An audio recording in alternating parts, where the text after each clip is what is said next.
In our last episode, we fully explored Megaton, learning its history and interviewing every resident. But there was one resident who has a story all his own. It starts here in Megaton, but takes us far afield. We meet him when we first enter Moriarty's saloon. We notice a man in a suit and a pre-war hat sitting in a chair in the corner, beckoning to us.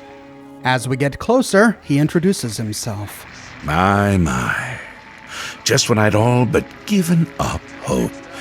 My dear girl, I'm very happy to make your acquaintance.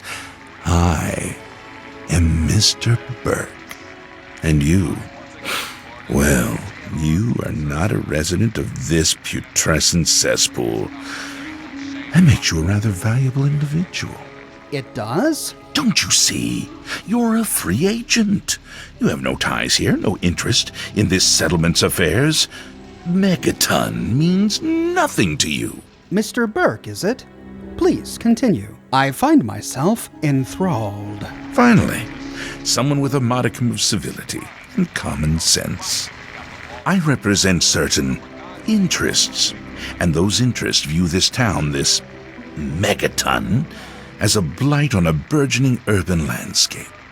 You have no connections here, no interest in this cesspool's affairs or fate. You could assist us in erasing this little accident off the map. If you've got a point, make it. As you wish. I'm looking to employ an individual with no ties to Megaton, no interest in its future. Megaton is obsolete, the last vestige of a cobbled, desperate past. It needs to go away, and you are going to see that it does. You're a sick man, Burke. This conversation is over. It seems I have misjudged you. Very well, I'll simply find someone with a more entrepreneurial spirit. Good day. Wait, you're going to destroy the town? No. I'm merely a recruiter. You get to have the real fun. Go on. I'm listening. The undetonated atomic bomb for which this town is named is still very much alive. All it needs is a little motivation. I have in my possession a fusion pulse charge, constructed for a singular purpose: the detonation of that bomb. You'll rig it to the bomb, then you'll get paid handsomely. What do you say? You're out of your mind, Burke. There's no way I'm helping you. Now that is a disappointment. Well, if you change your mind, the offer still stands. Good day. Megaton is under my protection. You're going to leave now. Oh, I see. I didn't realize Megaton had any guardian beyond its intrepid sheriff. Very well, then. I'll take my leave, as you suggested. Despite agreeing to leave, he doesn't. We can come back to continue with his quest. All right, Mr. Burke, I'll do it. Megaton will burn. Excellent. I had a feeling about you. We can pass a speech check to say, throw in an extra 500 caps, and you've got yourself a deal. Well played. An extra 500 caps, in addition to the base fee when Megaton lies in ruins. Or, if we play a female lone wanderer and have the Black Widow perk, we can say, I have a proposition of my own. Would you like to hear it, Mr. Burke? Color me intrigued. Go on. We find two options. In the first one, we can convince him to leave Megaton alone by saying, you see, I live here, lover. And surely you wouldn't want to hurt me. Well, I of course not. I must admit, I've never met a woman quite like you before. This changes everything. I'm not sure what I'm going to tell Tenpenny. I'll think of something. You wait here, my dear. I have some important business to attend to, but you won't be waiting long. I shall send for you soon. With that, he stands up and leaves Megaton. If we race out quickly, we find no trace of him. About a week later, when we come back to Moriarty's saloon, Colin has a message for us. This letter came for you. I run a saloon, not a post office. But does anyone listen? No. Well, go on, take the damn letter already. He hands us a love letter from Mr. Burke. Examining it with our Pip-Boy. Beloved, I must beg your indulgence a little while longer. I am not yet able to send for you. Stay in Megaton. Once my business has concluded, I will send for you, and we will live happily as man and woman. The memory of your beauty and sweet aroma lingers in my memory. Have patience, my love. Soon we shall be together once again. Yours very truly, Burke. Oh my, we snagged this guy hook, line, and sinker. But he's not even done. A week later, Moriarty approaches us again. Another of those damn love letters arrived for you. And he gives us love letter from Burke number 2. Beloved, the pain of your absence is at times crippling, but I must persevere. I must. It is very important work I am doing for mankind.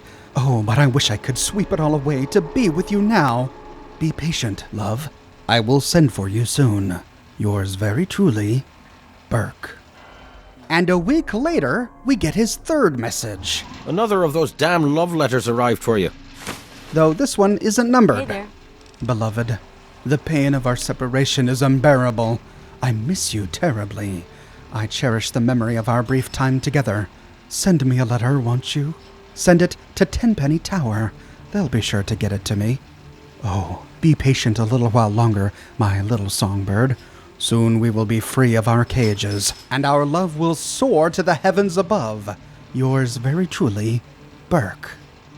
We sadly find no way to send a letter to him at Tenpenny Tower. After receiving this one, even if we go to Tenpenny Tower, we don't find him there, and we can't leave a message. But a week later, we get another letter. Another of those damn love letters arrived for you. I cannot live like this, wanting you, needing you, but unable to have you. I'm afraid I must insist we cease this charade. I beg your forgiveness. I'm sorry to have made you wait in that hellhole for so long, waiting for the summons to my side that never came. Fly free, my little lovebird. Fly up and out of that filth. I wish that I could have you, and the thought of another man getting to have you breaks my heart. But I'd rather that you were set free than waiting eternally for me. I'm growing tired of this burden of mine, this toiling away for humanity, building a new world for mankind. I'm not even sure they will appreciate all of the efforts I'm making for them, but it is a burden I shall continue to carry because someone must, and I am a man of responsibility. Good luck, my lovebird. Fly free and be happy. Yours truly, Burke. This exchange is the most information we get about Mr. Burke and his mission, and it raises a number of questions. He seems to think that he's laboring for the betterment of mankind, and yet he's one of the few characters in the game with truly evil karma. What are his ultimate goals? And who, besides Tenpenny, is he working for? We get the distinct impression that he has many other jobs outside of those at Tenpenny Tower. Sadly, this is where our conversation with him ends. But there is another Black Widow option. Instead of convincing him to leave Megaton alone, we can use Black Widow to get more money out of him. Burke, you silly man. You'll pay me 500 extra caps, and like it. 500, you say? Well, yes. Yes, I think that can be arranged. I must admit, I find you enchanting. Do this for me, and there's no telling how far my gratitude will reach. Take the fusion pulse charge, place it into the bomb, then meet me at Tenpenny Tower. There I will show you what true power is. No matter how we get here, at this point we begin the quest, The Power of Atom. Messing with that bomb seems pretty technical. What if I can't do it? Lack the aptitude, you mean? You're not rewiring the thing, just attaching the pulse charge to the detonator. If you get stumped, talk to Leo Stahl. He might have something to help you concentrate. He's got a bit of a reputation. We're taking a lot of innocent lives here, Burke. Can I warn them? Absolutely not. The place, the people, they're one and the same. Sacrifices for a nobler future. I assure you, they are worth 10 times as much in death as they are in life. It's time for me to go. Don't let me keep you. With that, he hands us a fusion pulse charge. We now have to attach it to the bomb in the center of Megaton.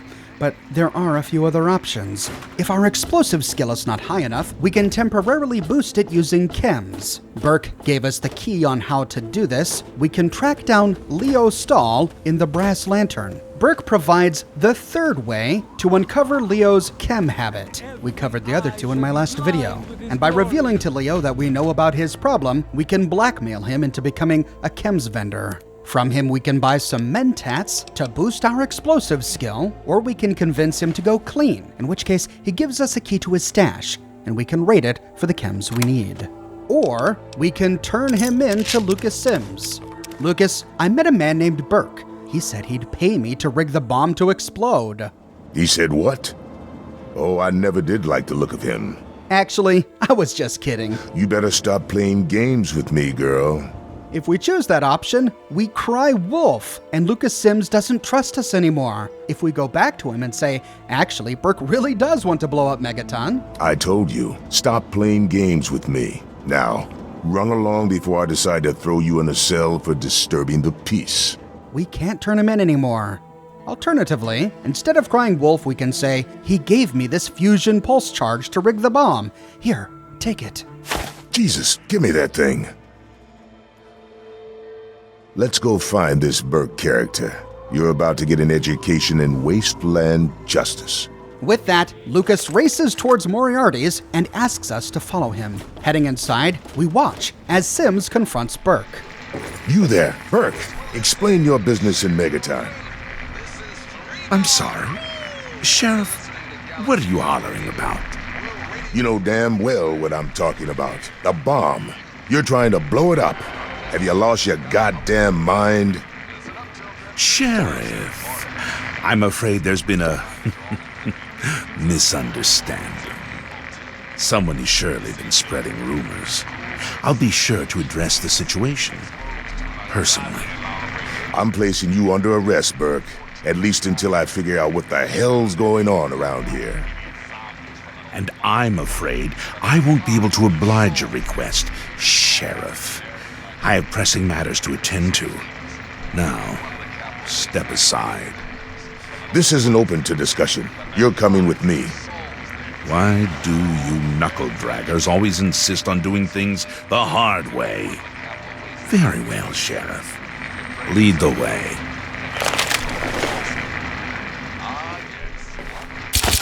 I know. A long time coming. Come on. Good. You've made a grievous error in judgment. Watch your back. But Burke kills Sims with a silenced 10mm pistol while his back is turned.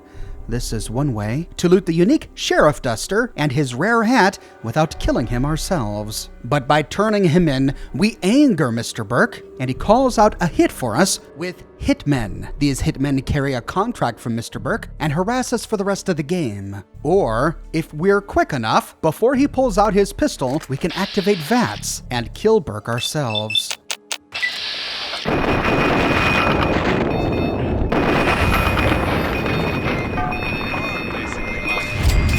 If we do, we can no longer be rewarded by completing the quest. And talking to Sims, he thanks us. I must be getting slow in my old age. Thanks for saving my hide there. Finally, we can go through with the mission. With the fusion pulse charge in hand, we can head down to the center of town, and if our explosive skill is high enough, we can rig the bomb to explode. You successfully insert the fusion pulse charge. The bomb is now rigged to explode. From a safe distance, of course.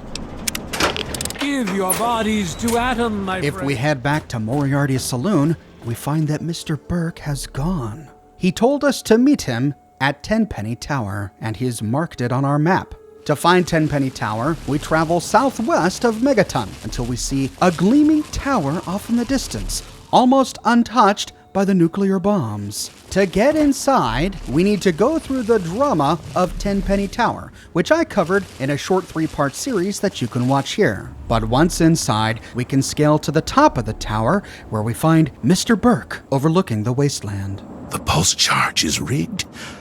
Excellent. Excellent! The anticipation is palpable, isn't it? When you have finished savoring the moment, you may have the honor of pressing the button. Oh, and mind your eyes, it'll be brighter than bright. The remote detonator is in a suitcase lying on the table. Flipping it open,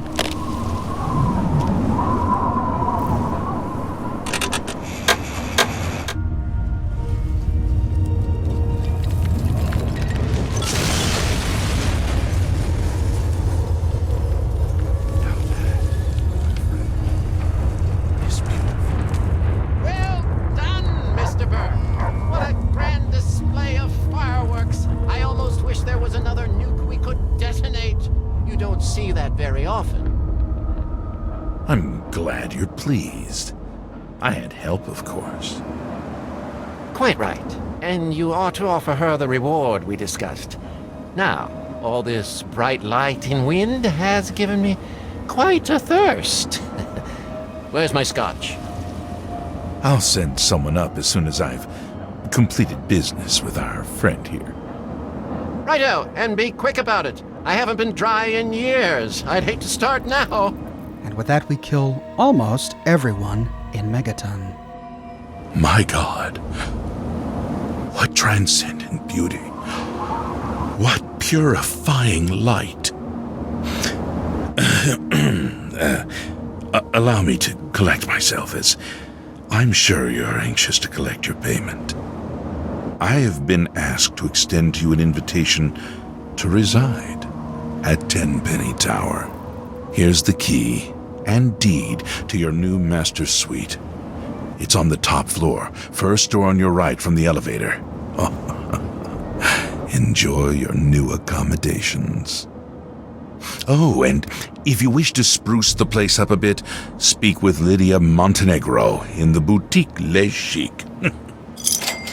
Our reward is a key to our own room here at Tenpenny Tower. I covered our Tenpenny Tower player home in a dedicated video that you can watch here. Talking with Burke again. You should be proud of your accomplishment. What's it like living at Tenpenny Tower? It's a piece of utopia, jutting up from the wasteland. Tenpenny is a true visionary. I do my part to assist him in unfolding his master plan. This tower is the symbol of true progress in this world. People are dying to get in here. Just ask those ghouls. Now to head back to the ruins of Megaton to see what damage we've caused. As soon as we arrive... Hey, is that you? Oh, my head's still ringing from that explosion. What happened? Moira? Is that you? You don't look so good. Oh, that's a real nice thing to say. Of course it's me. What's with the weird look? Don't you remember who I am? Did you hurt your head in that big explosion? I have no idea. I wasn't even here. Same here. I had just gone down to Springvale to do some tests. Turns out you can't teach a giant ant new tricks. And before I knew it, boom! Oh, I hope it wasn't that Nuka Psycho brew I was working on. Who could have guessed it would react like that? Still, at least I'm okay, huh? The bomb in town just blew up. You're lucky to be alive. Wow! Who would have thought a town built around a bomb could be so dangerous? Good thing I wasn't in town at the time, huh? Man, that could have really done a number on me. I blew up your town. Maybe you shouldn't have built it around a bomb. Don't be silly. Why would you blow up our town? You're talking crazy talk. I was trying to shut you up for good. Now I'll have to finish the job. Wait, what? With that, she flees, and we have to track her down to kill her. Oh, Moira. If we do, we fail the Wasteland Survival Guide. But assuming we want to finish that quest, we can say, who needs a reason to blow up Megaton? Explosions are pretty. Yeah, they really are, aren't they? And I guess this is what the Ascension mumbo-jumbo atom cultists wanted too. So, nice of you to help them like that, I guess. It was just a job. Sorry, nothing personal. Well, okay, as long as you're sorry. But I expect you to apologize to everyone else in town, okay? And don't do it again. Now, what am I going to do about work? And what's with the weird look? Have I got something on my face? Moira, don't take this the wrong way, but you got ugly real fast. Don't be silly. I just got some gunk on my face after the explosion. But that doesn't explain why it peels away in strips. And oozes. You know what? I think I'm turning into a ghoul. This is fascinating. Now, where can a ghoul like me go to study these effects in peace? I'm pretty sure you weren't always a ghoul, right? A ghoul? What? Me? What do you... Huh? Why am I a ghoul? Is this because of that explosion? Actually, this isn't too bad. I always was curious to do some tests involving ghouls. Know anywhere where a ghoul like me can settle down?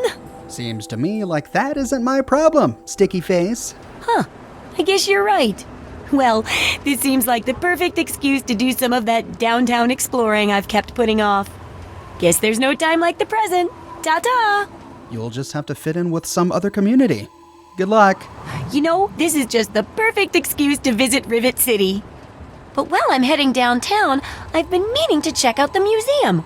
Who knows what I'll find? Anyway, see you downtown, one way or the other. And with that, she heads off to the underworld. We can still complete the Wasteland Survival Guide, but we have to track her down there first. Nearby, we find the remains of Deputy Weld. Welcome to the bomb is perfectly safe. Welcome. Say, big place is perfect. Say, we promise. Please.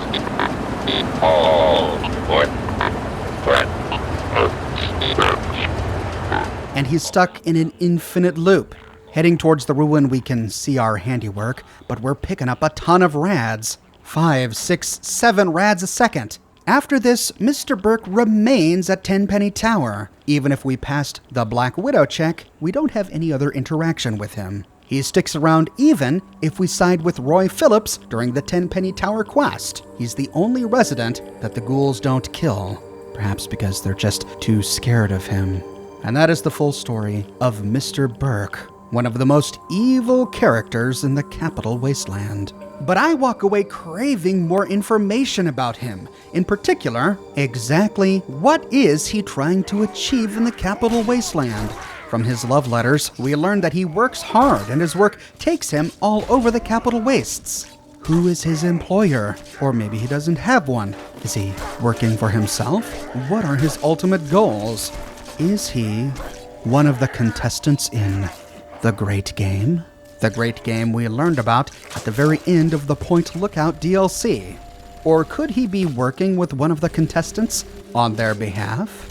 Why does he think that obliterating Megaton and killing everyone in the town is better for humanity? I don't have any answers to these questions, but maybe you do. I'd love to read your thoughts in the comments section below. I publish many videos each and every week here on my channel, so if you don't want to miss my next one, be sure to subscribe and to click that bell notification button. If you have and you feel like you're still not getting notifications, consider following me on Twitter at Oxhorn. I update Twitter manually with every new piece of content that I publish. I have a shirt shop with completely unique designs that you can't find anywhere else. My designs come in a variety of men's, women's, and children's sizes, and in a wide array of colors. They come on other products as well, like smartphone cases, pillows, posters, mugs, stickers, prints, etc. So if interested, you can find a link to my shop in the description below, or you can click here. If you like what I do and you want to support me in a more personal way, consider becoming a patron on Patreon or a member here on YouTube. But more than anything, I'm just so glad you're here watching this video with me today.